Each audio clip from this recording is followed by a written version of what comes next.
Hello, Ashley. How are you?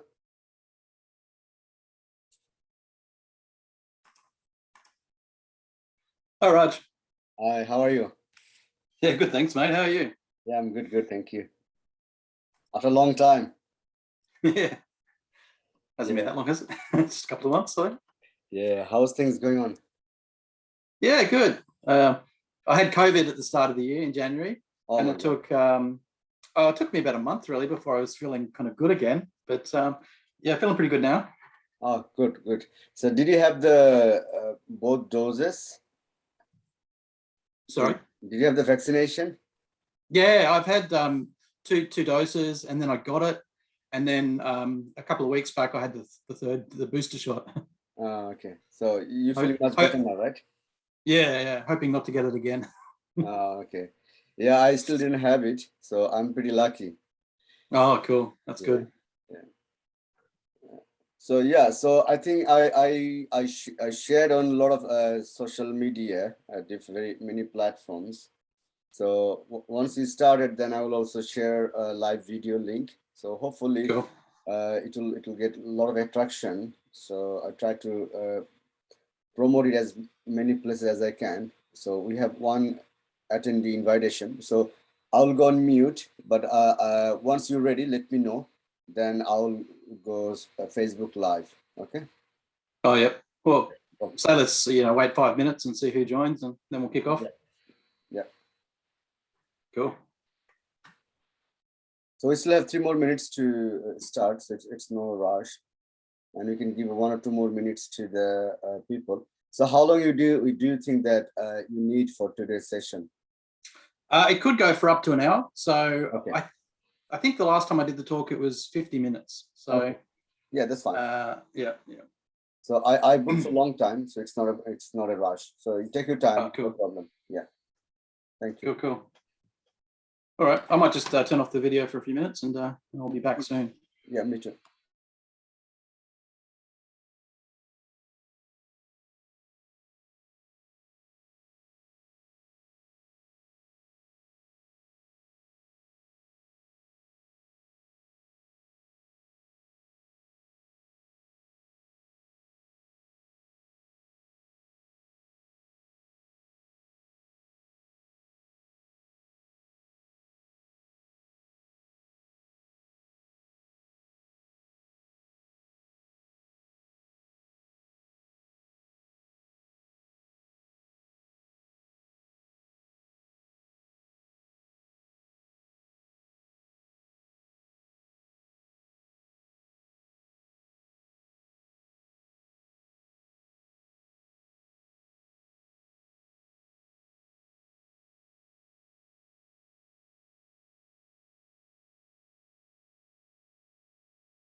Hello, everyone. Welcome to our session today. So we have Ashley Davis from Sydney. He'll cover live reloading with you.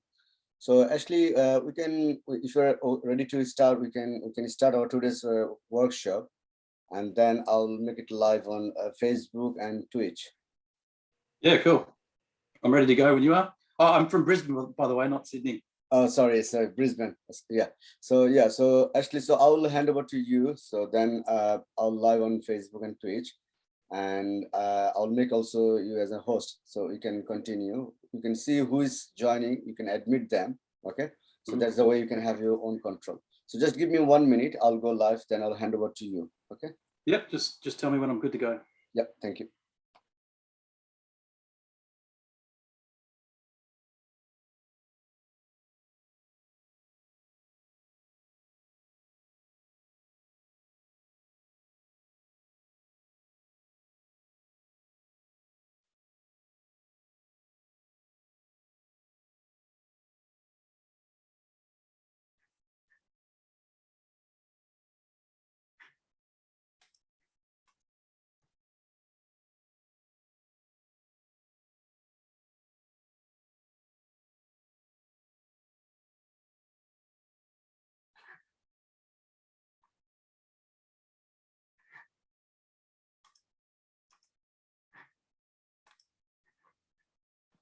So I made the workshop live on Facebook. Now I'll make you as a host. Let me check something quickly.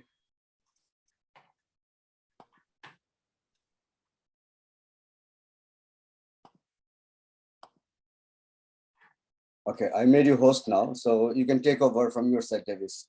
Okay. So good luck. Thanks, Raj. No problem. Thanks so much. And always a pleasure to be speaking for your meetup. Yeah. It's great to have you with us all the time. It's nice that a lot of people are giving good feedback and they're learning a lot. So yeah, let's continue. I think you have nice topic for today. I think that's a great topic and it's part of your writing. So hopefully that will help a lot to the audience, and it will be spread to a lot of different software engineering and software developer group. So hopefully it will get great attention. Okay, so all the best. Yeah, cool. All right, thanks, mate. Well, g'day from Australia. My name is Ashley Davis. My talk today is about how you can use live reload to be a more efficient and effective developer. I've written a blog post about this recently as well. So in a moment, I'm going to show you where you can find that.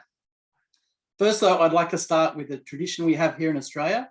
I'd like to acknowledge the traditional owners of the land from which I'm broadcasting. I'd also like to pay my respects to elders past and present.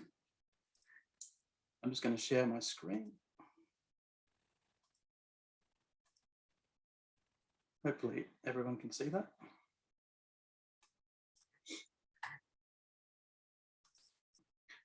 Now, before we kick off, I better tell you a little bit about myself. If you haven't kind of seen one of my talks before, I'm the VP of engineering at a startup called Hone, and we are building some exciting products on the Algorand blockchain. Hopefully, I'm going to be able to kind of announce some of those in the near future.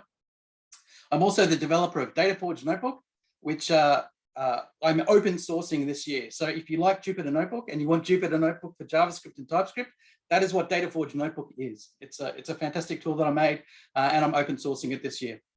So check that out if it sounds interesting. I've written some books. My first book, Data Wrangling with JavaScript, shows JavaScript developers that they probably don't need Python to work with data. Like, everything you need is actually in JavaScript. You just need to learn how to use it. My second book is Bootstrapping Microservices. That's the shirt I'm wearing tonight. It's a practical guide to working with microservices, starting with nothing, creating a single microservice and scaling up to multiple microservices in development, but also ultimately deploying them to production on a Kubernetes cluster as well.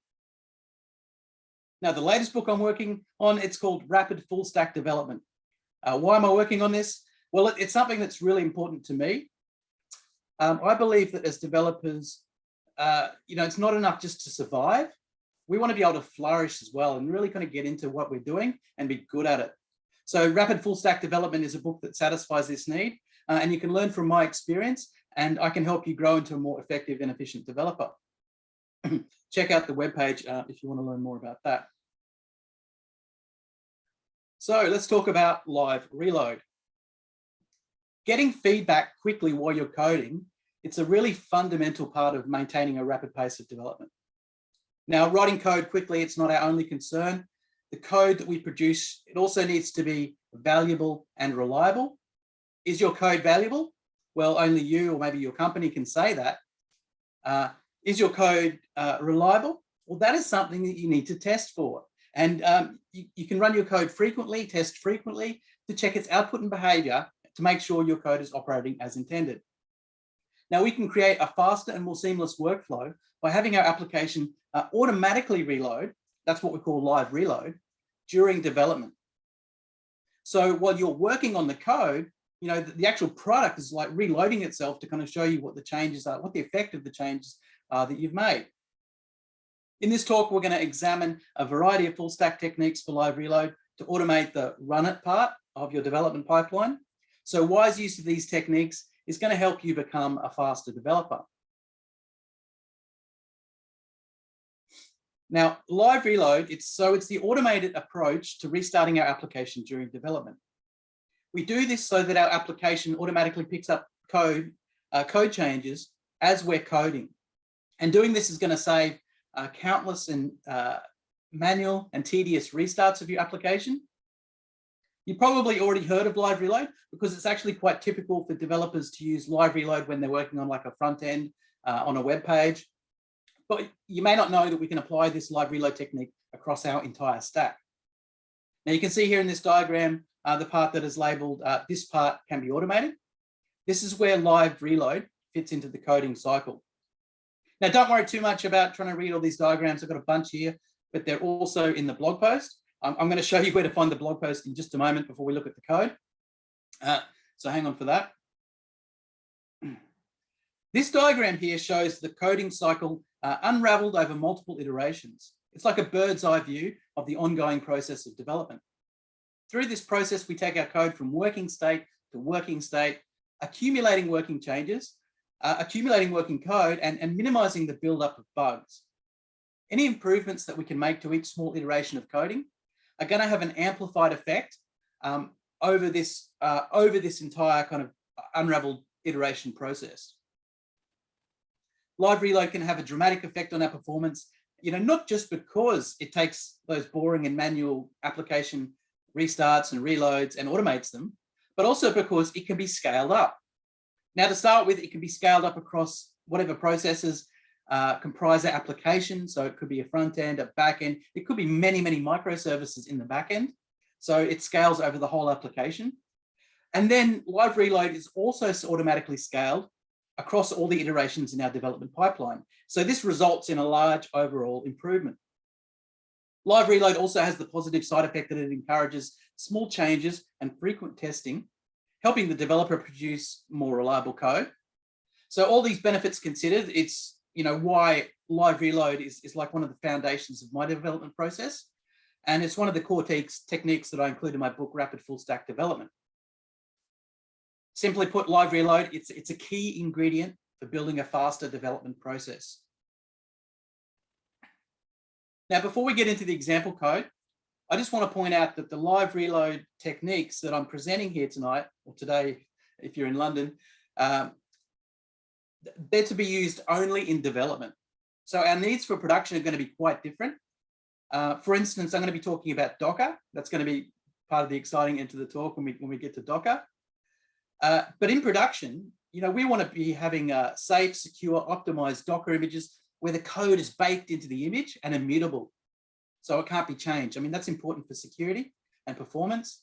But in development, we prefer images that are understandable, debuggable, and where the code is mutable. We need the code to be mutable so that we can reload the code into our container and kind of restart whatever we've got running in our Docker container.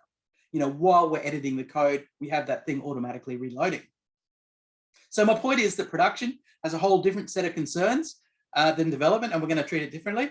So just keep in mind today that we're talking about development only, not production. And I might talk separately about production concerns in another talk in the future. Now we're going to start looking at the code examples. For each code example, I've got a diagram to show you, just to have a bit of an explanation about the tool we're using and how it works. And then we're going to actually run the code, and you can see how easy it is for yourself to kind of to try it out. And I would encourage you to get the code. I'll show you where that is in a second, and follow along with these examples and run the code for yourself, and then mess with the code, try and break it, whatever you want to do. Now, so the first thing we're going to look at here is using Nodemon for live reload of a Node.js application. Nodemon is a package that runs under Node.js, but it's kind of best to think of it as like a drop-in replacement for Node. And so by this, I mean, instead of like invoking Node index.js or whatever your script is, you would instead run Nodemon index.js. So Nodemon just replaces Node, and that's literally all there is to this. And we can take it a little bit further, and we will, but it's as simple as that to start with. Now, under the hood, of course, Nodemon isn't a replacement for Node. It's a package that's running under Node. It's like a script that runs Node for us effectively, but it's itself written in JavaScript, available on the npm on the Node package repository. And when our code changes, Nodemon is watching the code, and whenever it detects a change, it's automatically going to restart the Node.js application for us, which is then going to pick up our updated code. So let's look at the first example. Actually, before we do that, I will, as promised, show you where to get the blog post and the code for this.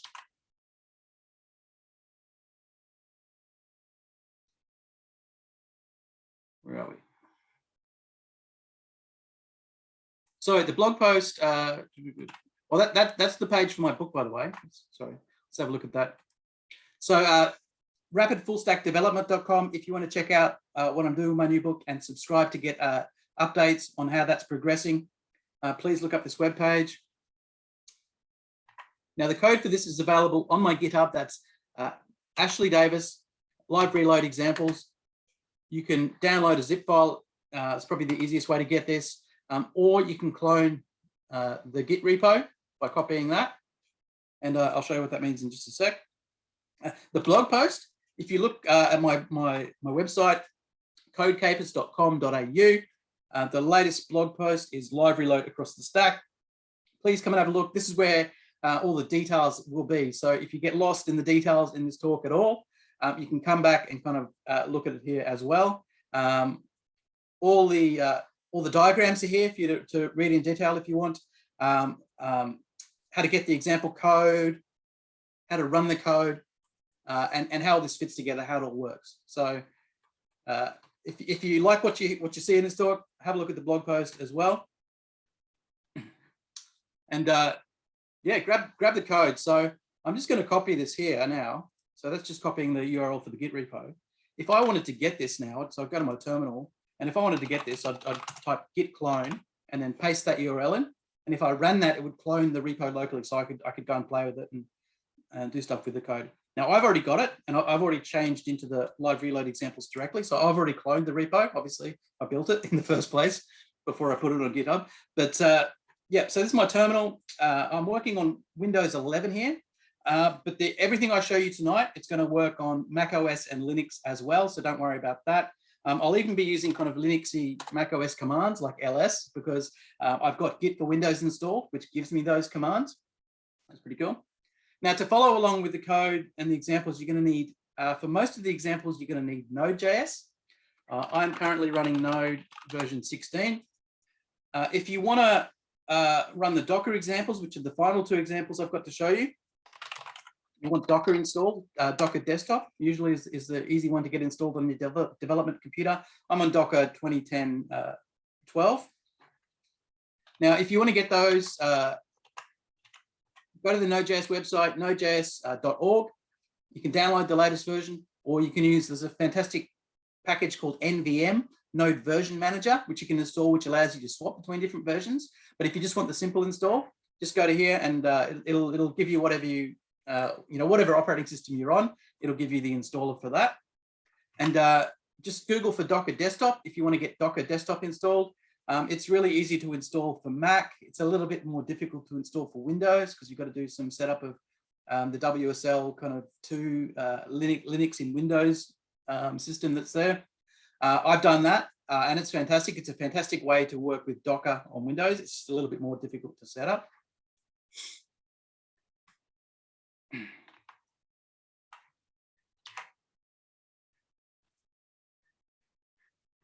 Okay, so let's get into the first example. So I'm just going to change directory down into example 1. And I'm going to open it in Visual Studio Code. And we're just going to have a little bit of a kind of a rundown of the project setup here. So we've got a package.json file. So that's like the kind of the metadata file for the Node.js project.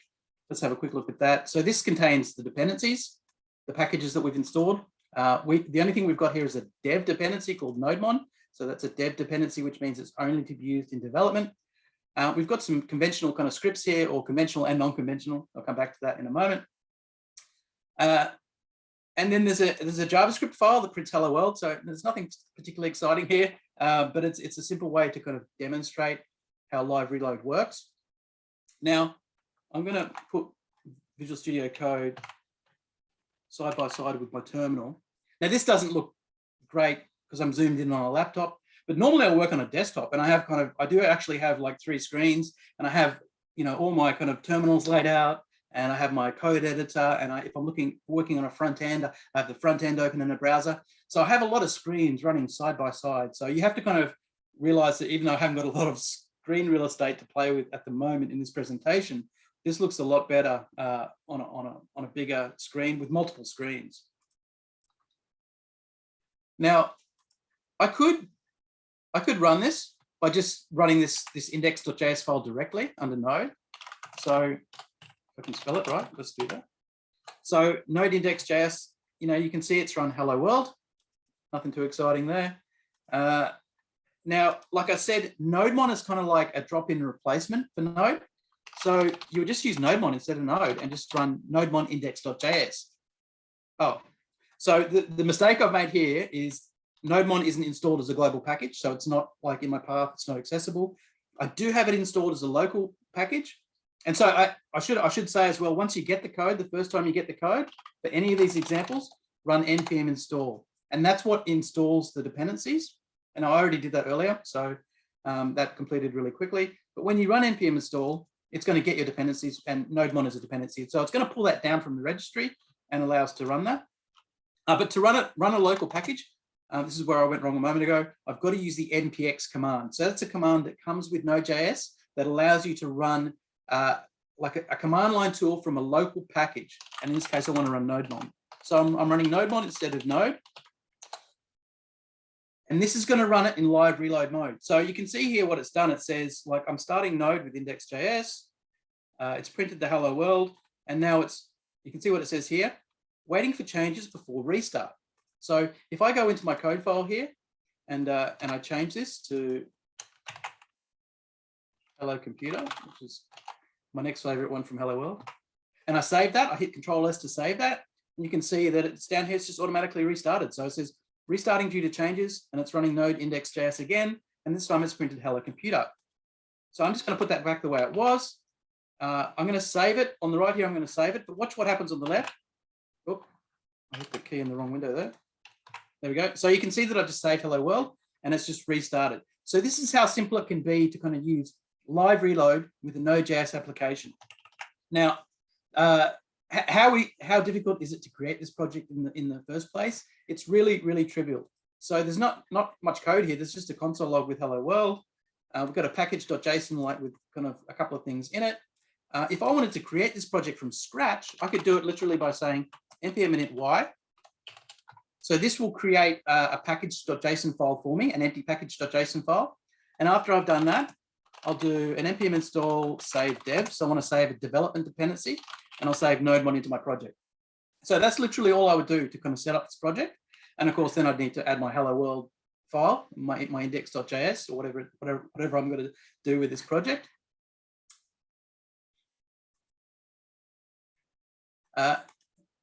Now, there was a couple of other things in the package.json file here to be aware of. So the first thing is we've got a start script here.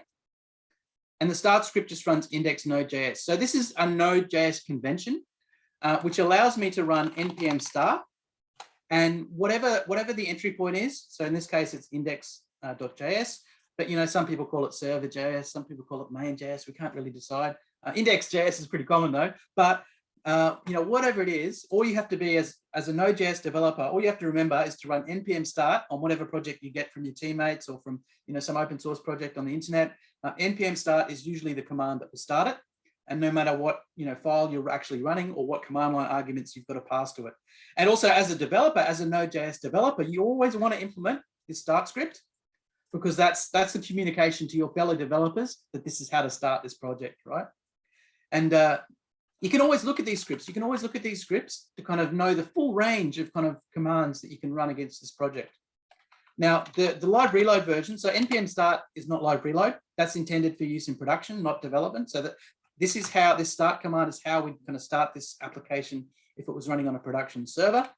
To start it in development, this is my sort of personal convention that I've noticed a few other people using as well. So it's not, it's not like I own it or anything, but start : dev. So this is what starts the application in development mode. And you can see here that it uses Nodemon instead of Node.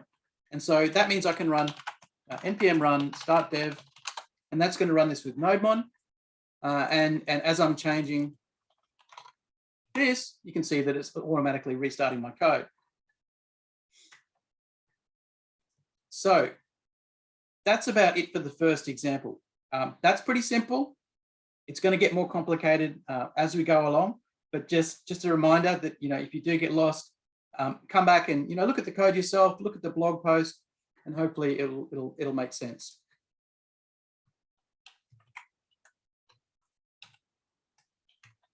So I'll just switch back to my slides for a minute.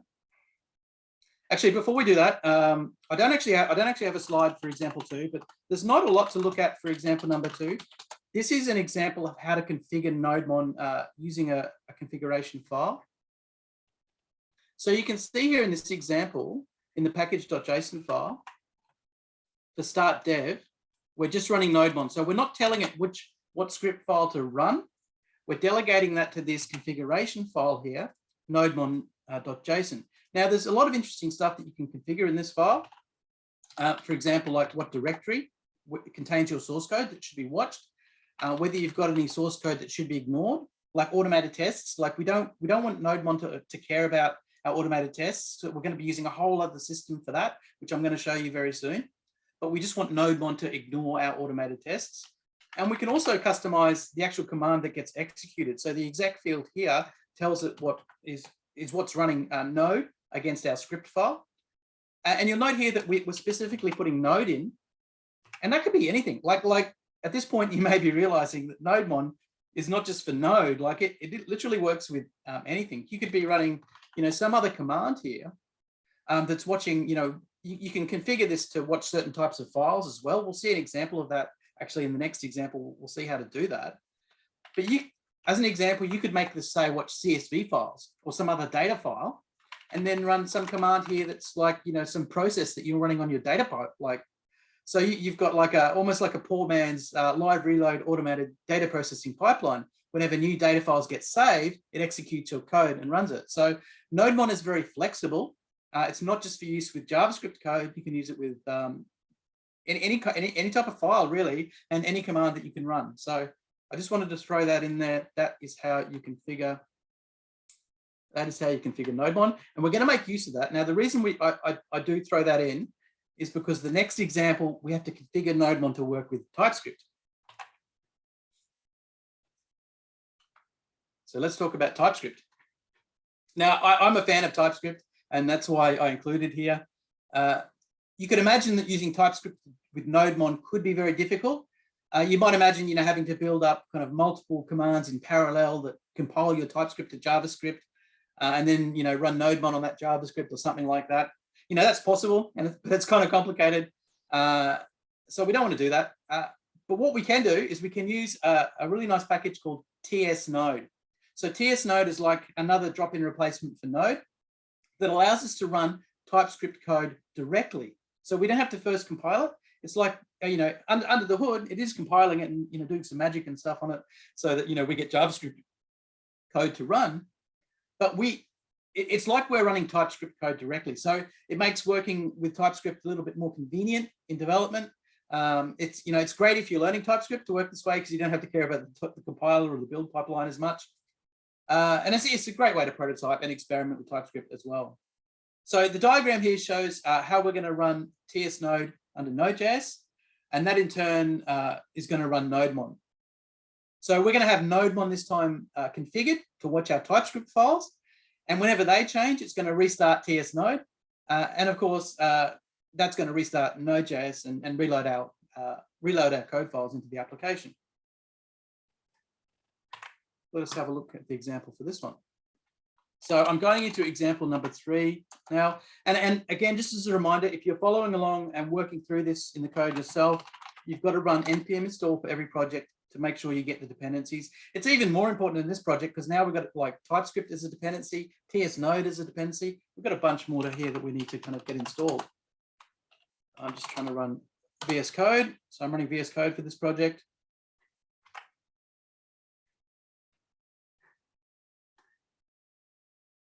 Okay, so what's new here? Well, let's start with Nodemon.json where we left off in the last example. So this is the configuration file for Nodemon.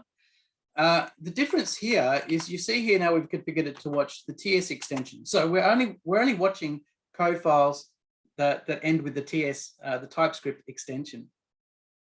And then the other thing that's different here is the exec field. This time around, we're running, instead of Node, we're running TS Node, and we're giving it directly our TS file, so index.ts. Now, if we have a look at index.ts, you know, it's like hello world again, but I've kind of, you know, I've drawn it out like a bit, so I can put a type in here just to show you that it is TypeScript. Pretty trivial again, pretty simple. You know, something this small obviously doesn't even begin to make use of TypeScript. But bigger projects will really benefit from TypeScript, and it's useful to have live reload for it. Let's have a look at the package.json file. So we've got a couple of extra scripts. We've got a couple of extra dependencies this time.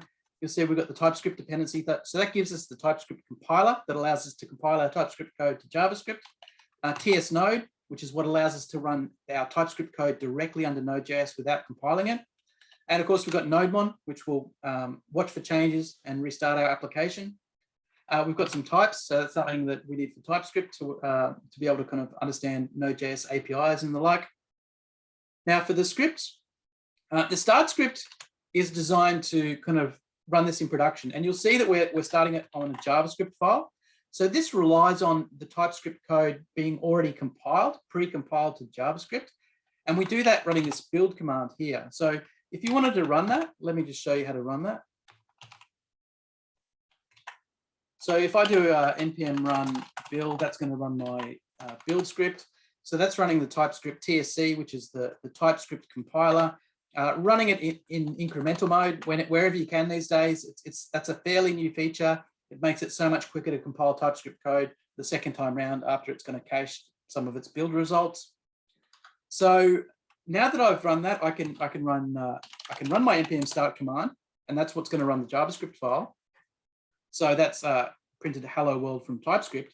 Now that's under the build directory, so that's where I'm building my code to. So if we have a look in the source directory here, so you can see index.ts is in the source code directory. There'll be like a simple test file under the test directory there.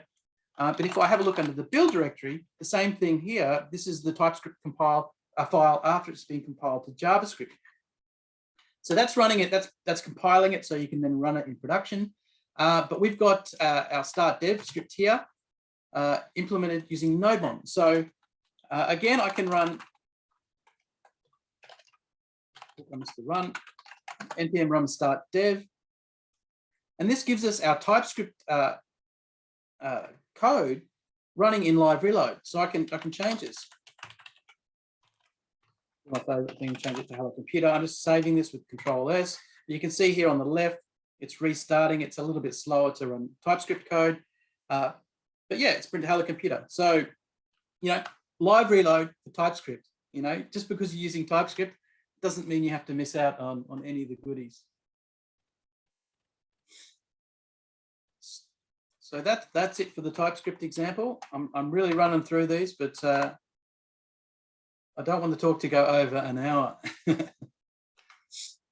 Okay. Now hopefully this will be exciting. We're going to look at some automated testing now. Specifically, we're going to look at automated testing with Jest and using live reload so that we can be editing our code and our tests and have our automated tests automatically rerun. So I should point out that automated testing is like a separate system to Nodemon. It also has live reload. They both have live reload. You can run both of these things at the same time in 2 different terminals. I often do that. So have your backend or your Node.js application running in one terminal with live reload, and have your automated tests running in another terminal with live reload. So anytime you change any code, your application restarts or your tests rerun. Like everything happens at once, and you get the really, really fast feedback. One question, Ashley, if you don't mind. Is it okay? Good. Yeah, So, sure. Yeah, it's interesting talk. I'm really thoroughly enjoying. So one question I have, if you want to make it productionized, like if you want to make any changes, okay, in our code and we want to deploy. So in the CI/CD pipeline, do you think we need to integrate any sort of this sort of a library file that can track the changes, or it just only for local? Yeah. Well, you can do it as a developer. You can do it however you like, but like I would never use this. I would almost never use this in production. I've never found a reason to. So this is for local development only. So you're kind of running, Nodemon for your application. You've got live reload for your automated tests. You'll have some live reload for your, front end as well. So you'll be happily typing away, doing coding, and all this stuff is automatically reloading so you can see the results. Yep. And it's you just don't need that in production. And having something like that in production could be a security risk. It could be a performance problem. So it's what you do in production is completely different, and that would be driven through your CD pipeline. So typically, to get something into production, like what might be called live reload for production, that's what we would call continuous delivery, right? Yep. You edit some code, you commit it to Git, you push it to whatever your hosted Git repo is, and then continuous delivery kicks in off a night. It does a build, it pushes your server or your web page or whatever into production. And that's how we update. That's how we kind of reload a production system. Like it's different systems for development and different systems for production. There's no way around it. I don't think. Okay, so basically you are saying for my production code base, I will have a different sort of a package integration, right? So my package. So this is mainly for my local development to speed up my development. But if I want to make it in a production environment, so let me jump back to the code for a second. This is a good one. So I'm just opening Visual Studio Code again from this third example here, and you look at the package file. Yep. So this project only has dev dependencies.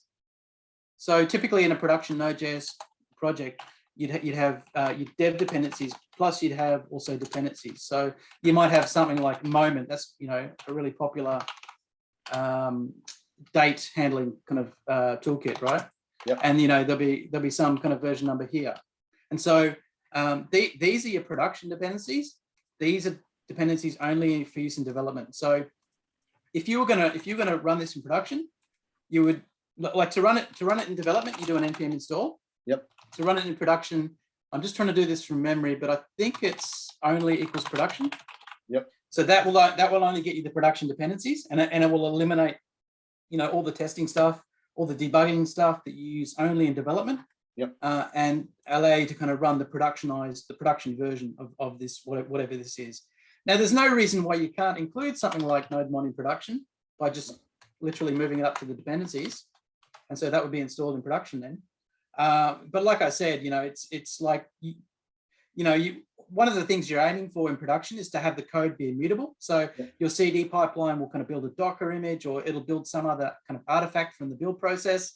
And it might stamp it with like a CSV or a hash to prove. So there's a security element there that you trust your build server, that no one's going to kind of tamper with the code after that. And then you'll put that image or that website into production. But anyone can go and have a look at that then and compare the content of that kind of that application or that asset or that build artifact, compare it against the hash, and know if someone's messed with it, someone's tampered with it. So that's a really important consideration for security.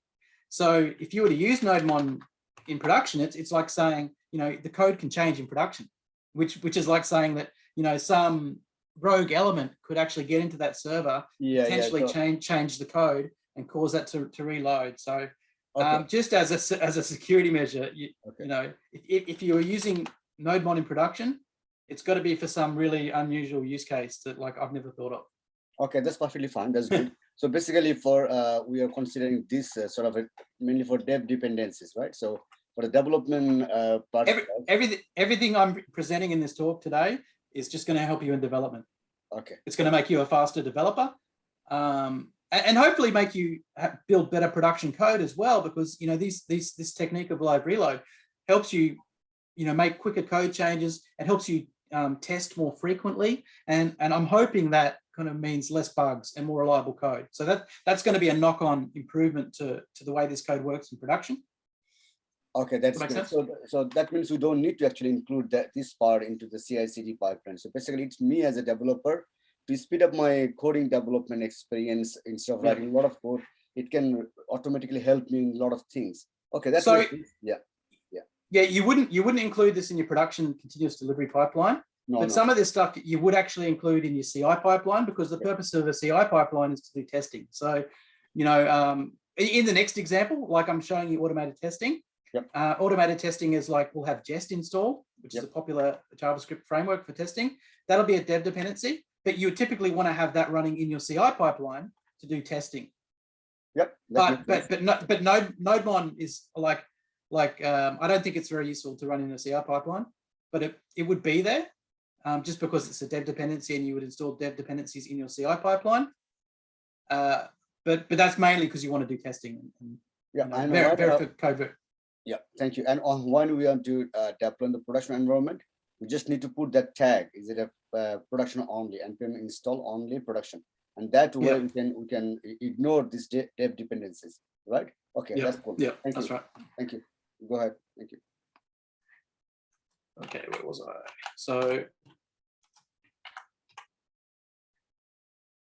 So just starting to talk about automated testing and Jest. There are other testing frameworks out there besides Jest. Another one that I use is called Mocha. There's probably a bunch of other ones. I think they all come with live reload. So that's the cool thing about testing frameworks, is they just support this out of the box usually. And certainly Jest does. Jest is very, very easy to configure. I didn't have to change any of the default configuration to get JavaScript testing working with Jest. I did for TypeScript. I'm going to show you TypeScript after this example.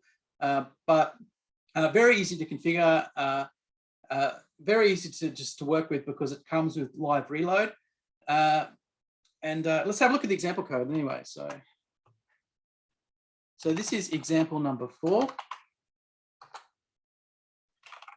Just open Visual Studio Code from there. As always, run npm install here if you want to get the dependencies and run this for yourself.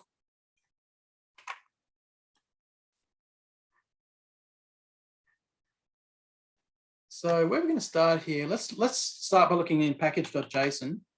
We'll just have a look. So again, like whenever you get a fresh Node.js project, you know, it's come from someone else, or maybe it's as good as come from someone else because you wrote it like 3 months ago and you've forgotten how it works. Come and look at the script section straight away. This will tell you what kind of commands you can run against this repo to build it, to run it, to test it.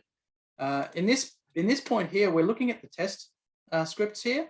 So the conventional way to kind of test a Node.js project, whether it's using Jest or Mocha, whatever it happens to be, is we run this npm test script.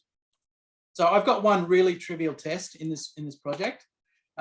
And if I run Jest by itself, so you can see I run npm test, but all it's doing here is just literally just running Jest. That's going to run this one really simple test. I'll show you what the test looks like. So it's just under the test source, test, index.test.js. And we just got a test here that's expecting true to be truthy. You can't get more trivial than that. But I've got a passing test because that happens to be a true state. So you can see I've got a nice green checkbox here. But any production test suite is going to have like hundreds, if not thousands, of tests here. I just want to show you how to get this working with one test. So it's just a starting point, really. Now, so that's running one. Now, the other script that was here is test::watch. So this isn't like, so the test script is a Node.js convention that everyone will know, and that you should definitely, if you have any automated tests in your project, you should definitely put that script in there. It's your communication to other developers to say that this is how I test my project. Now, test::watch, that's my personal convention. but all it's doing, it's running jest in watch mode. So we're using this watch flag on the end of the jest command to do that. Let me show you what that looks like. npm run test:watch.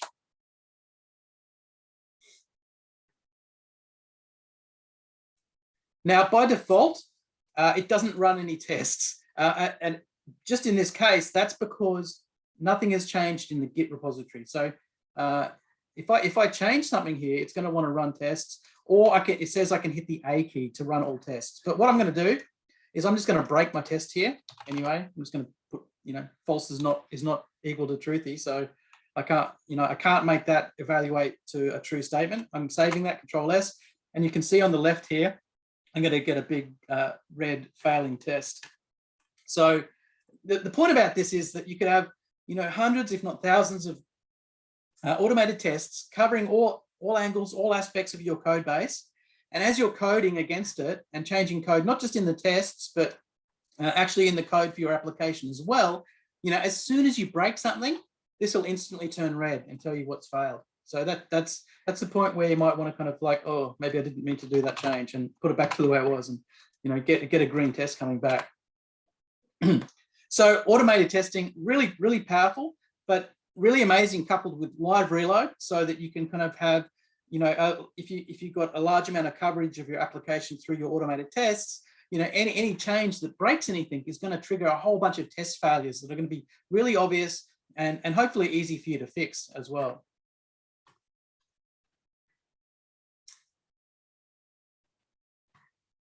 Anything else interesting here to look at? The Nodemon setup, it's all the same, so we don't really need to look at that. There is a jest config file here, but this is like a generated config file, so there's nothing to it. There's nothing really here that I changed besides from the defaults to get this to work. Jest is just really nice, really clean, that it just sort of works out of the box like this. Now, the other side of the picture, though, with jest and automated testing is TypeScript. Again, just because I really love TypeScript. Now, previously we used TS Node so that we could directly run TypeScript code under Node.js. This time around, for our automated testing under Jest, we're going to use an NPM package called TS Jest.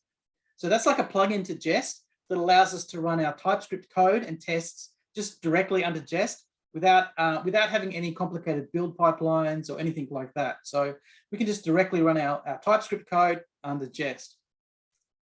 This diagram shows how Jest uses TS Jest to automatically compile our TypeScript code to JavaScript before running the tests.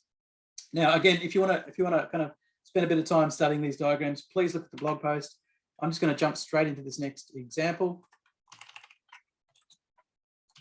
So this is example number 5 we're on now. I'll bring up VS Code from that directory. Again, if you're running this at home, please run npm install first. So this is a TypeScript project, very, very similar to the previous TypeScript project we looked at. If you look in the package.json file, you can see here that it's got all the usual commands. It's got test commands so that we can run Jest for testing. Of course, that's what we're doing in this example. We've got under the dev dependencies, we've got things like Jest. TS Jest is the next important one I was going to tell you about. So that's the plugin to Jest to be able to directly run our TypeScript code under Jest.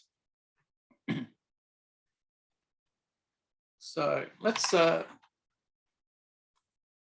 try running this. So I'm just going to jump straight into kind of Jest live reload or Jest watch mode by running npm run test watch. So that runs this script here, which exactly like the previous example of Jest, it runs Jest with the watch flag. Now we've got our the thing that makes this different to the previous Jest example is the configuration. So this is where you do have to make some changes to your configuration to get it to work with TypeScript. Let me just hit the A key here. I can force these tests to run. And again, we've just got this trivial example with, expect true to be truthy, but let's just prove that it. So this is you'll see here, this is a TS file. So this is a TypeScript file. I could have types in this or any other TypeScript goodness. So, changing that, sort of simulating the breaking of that code, we get a red failure on our test here. I'm just going to put that back the way it was though. get our test back to green. And let's have a look at how the configuration for Jest is different from the previous example. So the main thing is here is that we just want to kind of set the preset to be TS Jest. That's it. That's what makes it work. It's pretty simple. Now, the other thing that's different here is this kind of ignore patterns thing here. Now, the reason we have that, now you remember how Typescript setup works. Under the source directory, we've got some Typescript files. We've only got one in this project, but you could have more. You could have as many Typescript files as you want there. And then under the build directory, we have the same sort of structure, but it's all compiled to JavaScript at this point. Now, if we dig a bit deeper and look under source test, you can see that there's a TypeScript test file here. That was the testing file we were looking at just a moment ago. And if you look under build/test, this is the JavaScript version of that file. Now, what does that mean? Now, I can delete that build directory, so that's gone. But to get it back, I have to compile my code. So that's npm run build, if you remember. That's what we used to run the TypeScript compiler in incremental mode for a bit of performance there. That's actually going to create that build directory because it's compiling the TypeScript files to JavaScript files there. What does this mean? It means we've got two copies of our code. One of it's in TypeScript, one of it's in JavaScript. Now, the problem with Jest is, like, it just sees, oh, there's some tests there in TypeScript, there's some tests there in JavaScript. I'm going to run them both. You end up running like your tests multiple times. So you're almost like duplicating your tests. And so that's what this ignore patterns is for. So we're telling it under the root directory, I want to ignore anything in the build directory. So we don't need duplicate test runs for code that we've compiled. It doesn't make sense. And it's just a kind of a drain on our development computer and a drain on our, on our kind of attention as well, really, while we're developing code. So that eliminates that. It eliminates that duplicate set of tests from running. Okay, we're really screaming through this, but that is automated testing. Now moving on to the front end, unless there's any questions you want to bring up, Raj? Oh, that's good. All good. Thank you. Cool. Yeah, so we're in the front end now. Parcel is a really easy to use front end bundler. So it's going to take a collection of source assets like HTML, CSS, JavaScript, and it's going to compile them into a static web page. And it's the kind of thing that you could deploy to any web server to kind of then publish as a web page. So I'm starting with Parcel instead of Webpack. Webpack's coming up next, but I'm starting with Parcel instead of Webpack just because Parcel is so simple. Like, it requires zero configuration for many use cases. And it also has automatic support for live reload. We literally don't have to do anything to kind of get that for free. So as you can see in this diagram, we're going to use Parcel's built-in dev server. So that's another good feature of Parcel, actually, is it has the built-in dev server. Webpack's dev server is an add-on to Webpack. So we're going to use Parcel's dev server to bundle a web page, serve it, and then automatically reload our web page as we edit our code. So this is traditionally kind of what you might think of live reload as being, but it's really simple to use and really seamless in Parcel.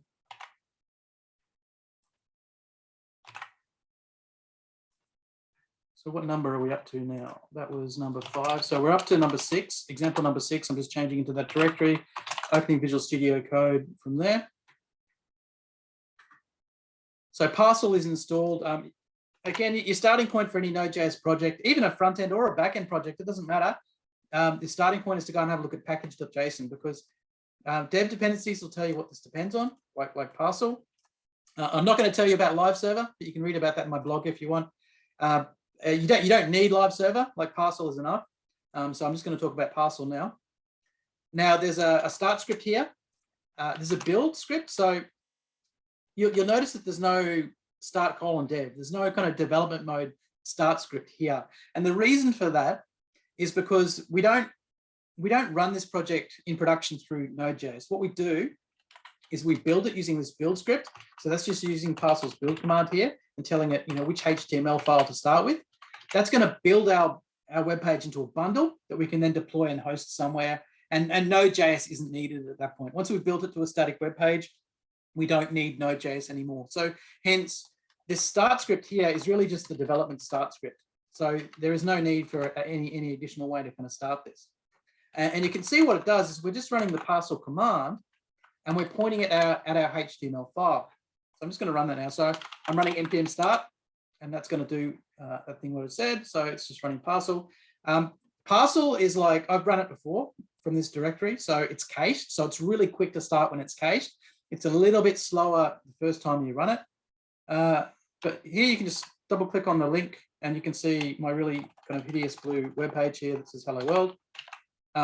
And we've not done anything to configure this. It just works with live reload. So I'll change the style. Let's see if we can make the background green. See, I just saved that file and instantly it reloaded our web page. So, I mean, this is the world's simplest web page, obviously, but we can make updates to the HTML, the JavaScript, or the CSS, and instantly our web page is gonna reload in our front end, and that's because Parcel has a built-in dev server that does the live reload automatically for us. So, hopefully you find that as exciting as I do. So that was Parcel. Now let's kind of amp up the complexity a bit, and we're moving on to Webpack. As I said, Webpack, again, it's a bundler. So it's going to take, like it starts with a JavaScript file usually, and then takes it and all the imports and CSS and smashes it all together into a bundle that we can then, deploy as a static web page to any old web server. But it's more complicated than Parcel. Like off the bat, you need a configuration file. Now, the configuration file I'm going to show you in this example is probably one of the simplest ones you can get for Webpack. They do get a lot scarier, a lot more complicated than the one I'm going to show you today. Now, also with Webpack, you've got to know to install the dev server. So that's like a separate thing that you add on. It's not included the way it is in Parcel. And live reload, out of the box, it kind of doesn't work in Webpack. This sounds really weird. And I'm going to go into some details in a second, but like the complexity and the fact that live reload don't work to start with, it makes me wonder why you would use Webpack. But I mean, Webpack's been around for a while. It's kind of like a standard that we have in the industry. Parcel is growing and it's getting more users and it's becoming more popular, but Webpack is still obviously in very common use. A lot of people using it. I still use it on projects. There are some projects where Parcel is just not suitable as well. So we're going to look at Webpack. Let's have a look at this example.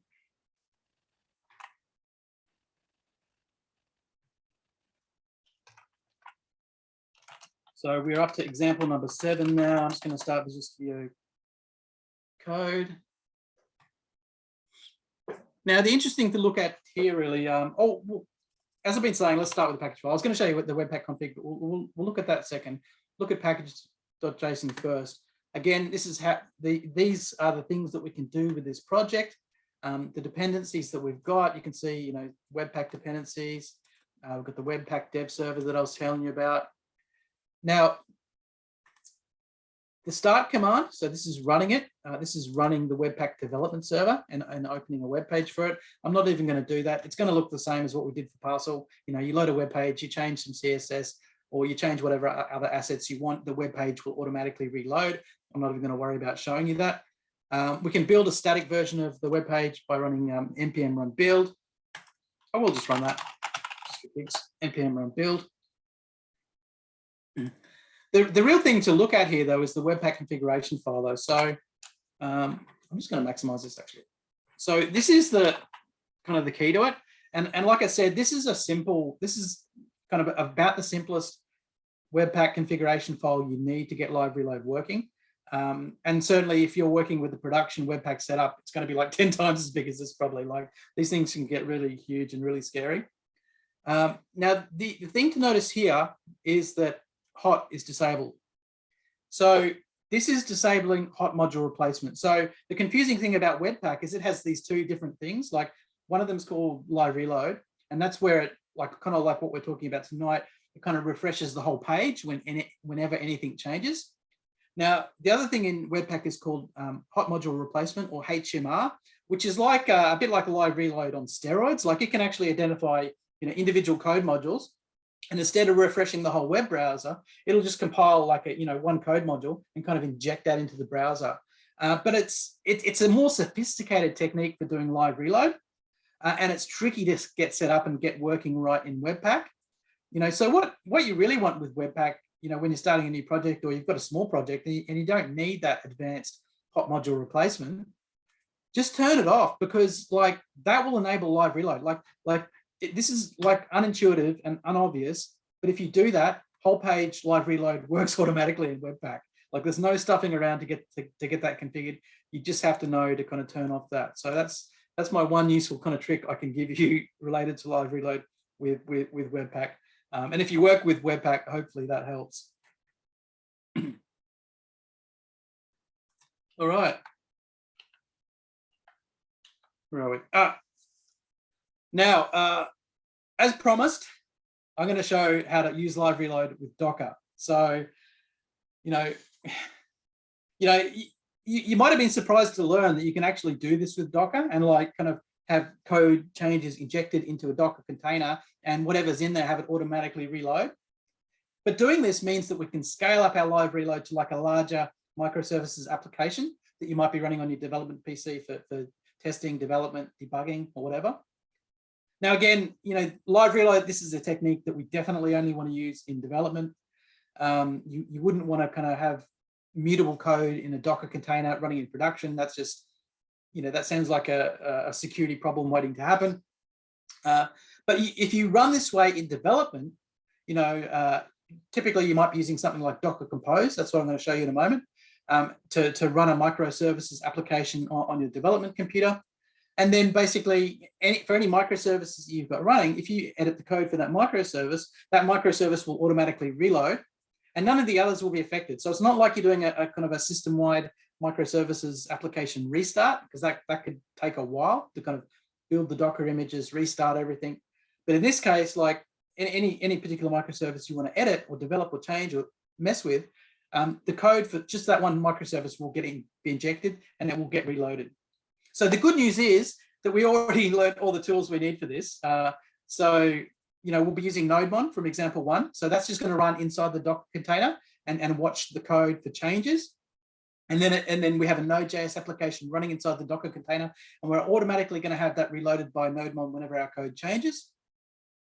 As you can see, though, like a big part of this puzzle, and you can see this in the diagram, a big part of this puzzle is the sharing of the code from our development computer into the container. So we're going to edit the code on our development PC, and we want to have that code like automatically copied across to the container or automatically synchronized to the container so that Nodemon can pick up the changes and restart the Node.js application.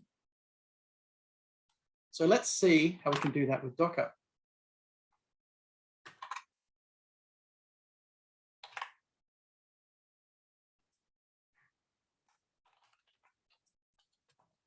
So this is the second last example, example number 8.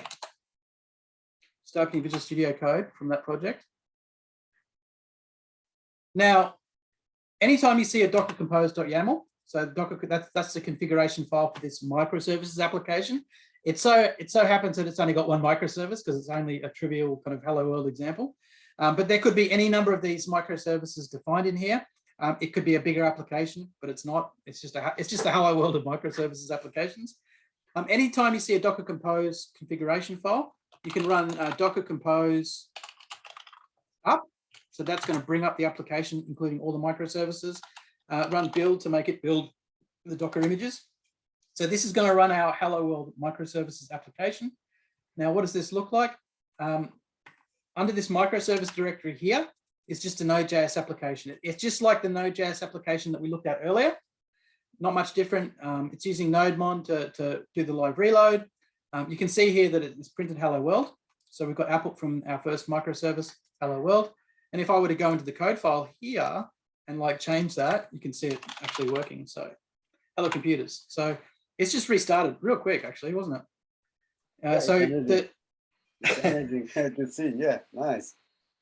So you just made it build the container and you run it. Then you just make some changes. It's automatically reloaded. Yeah. So I'm not rebuilding the image, restarting the container, or anything like that. I've just got Nodemon running in the container, looking for changes in JavaScript files, and when it says it, it just restarts. So it's not a particularly intelligent bit of software, Nodemon. Yep. But it can really make a difference to our development process. exactly. It's amazing that you can have that sort of a setup ready. So before Well, you containerize and deploy, you can see all these changes, right? In a reload oh mode. yeah. Yeah. I mean, this is how applications come together. Like you've Yep. got to write the code on your development computer before you get anywhere near putting it in production, right? So, Yep. and even when it's in production, you're going to keep making changes to it in development, testing it, making sure your code works and is reliable before you push it out to production. Yep. Excellent. Okay, I'm almost finished, but I still have to show you what makes this example tick, right? So I've demonstrated that it works. I've still got to show you how it works. So this Node.js application, the only difference to the previous example that we looked at is that we now have a Docker file. And you can see here that it's got dev on the end, like -dev. So that will give you the clue you need is like, this is the Docker file that I use for development. And if this was a productionized application, which it's not, I would have a Docker file -prod sitting next to it that does the same thing, but it's, like it does the optimized production version of it where the code is baked in. So this Docker file, let's have a look at it. So fairly simple Node.js Docker file, based on Node.js version 16. It does some of the usual things like setting a working directory, copying some configuration files across to the image. And then it just starts, it does an npm install kind of as it's starting the container. And then it runs it in development mode by using the start::dev script. Now, what's missing here, what you would normally see in a Node.js Docker file is copying the source code, right? So we're not copying the source code into the image. We're not doing that at all. So that's a bit I'm going to show you in just a moment. So hold tight for that. But that's what's missing here. So I just show you what's missing here is it's not copying the source code into the image. So when the container starts, there is no source code there. And I've got a great way of dealing with that. I'll show you in a moment. So all that's left here is we do the npm install here because it's a really because we can kind of share the npm cache from the container with the development PC. We can actually cache all the npm modules, which makes it really cheap to start a container. Because otherwise, it can be really expensive to build a container when you've got to install those node modules where it can't share that cache. At least I haven't found a way to get that working. But for development purposes only, do your npm install in the start and share your cache with your development computer. That's going to make startup of your whole application a lot quicker. And then we're just running it in dev mode, which is like the first example we looked at tonight. It's going to run Nodemon. So that's just nothing different from that first example. It's just running Nodemon. Now, the only thing that remains, so we've got our application running in our container. It's automatically restarting when the code changes. The only thing is, how do we get the code there? So we're not copying the code in through into our image through this script. What we're doing is we're going to do that through the Docker compose.yaml file here. So the really cool way of doing this is to use Docker volumes to share the code from your development computer into the container. Now that's a little bit easier to configure when you're using a Docker compose file, and that's this section here, right? So the volume. So this is the one that's important here, is we're saying, in the microservices source code directory on the development computer, we're going to make that available in the container, and so that any code changes that you make here on your development computer are automatically visible inside the container. So this kind of thing wouldn't work in production anyway. Like, I mean, you couldn't just edit the file on your development computer and have that synchronized to production. At least you couldn't do it easily like this. This makes it really easy to do, but it has to be running on your development computer. It can't be running in production. Now, the other thing here that we're sharing, that's where it's sharing the npm cache. So it's sharing the npm, the installed packages cache from your development computer into the container. And that means, like, any new container you start up that's installing something that's in the cache is going to be really fast to do that npm install, which I've found that can be really slow if you try and kind of bake that into the image. So that's really about it for Docker and Docker Compose. Hopefully, if you use those tools, that's going to be useful to you. There is another example. There is one more example, but I've run out of time really. So I'm going to let you have a look at that by yourself. But please feel free to grab the code, look at the blog post as well. Go into example 9. This is how to do that live reload inside the Docker container, but this time using TypeScript. So please feel free to have a look at that in your own time. And otherwise, that's about it. That's an overview of using live reload across your entire stack, backend, front-end, microservices. That's going to help you create a really streamlined and fast-paced development process. And there's so much more to learn. So, please join me on Twitter as well. So that's where I kind of release updated content like this first. It's amazing session, Ashley, as usual. You've been doing great. So it's learning, a lot of things are learning from you.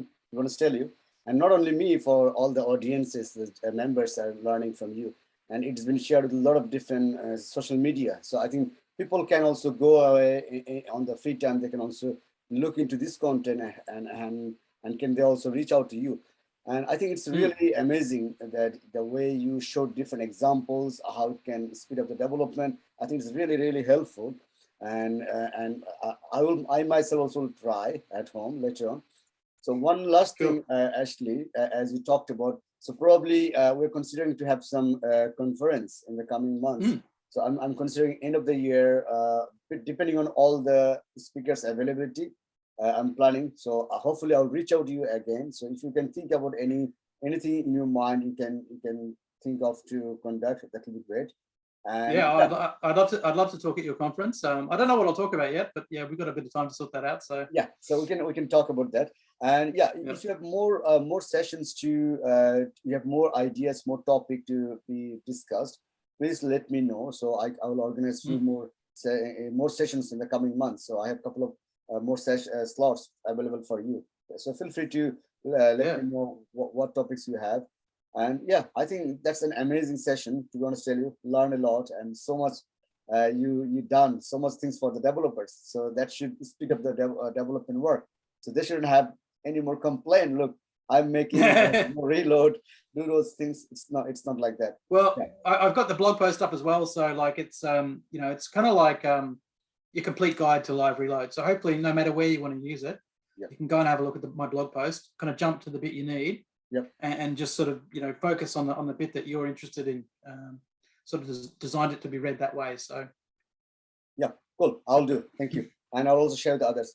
I think so as I said, it's an amazing session. Learned a lot. Hopefully, others will also learn. Yeah. Awesome. Cool. All right. Awesome. Thanks, Raj. It's been a pleasure. I'll see you next time. Yes. See you. Have a good night. Bye-bye. Okay. Bye-bye.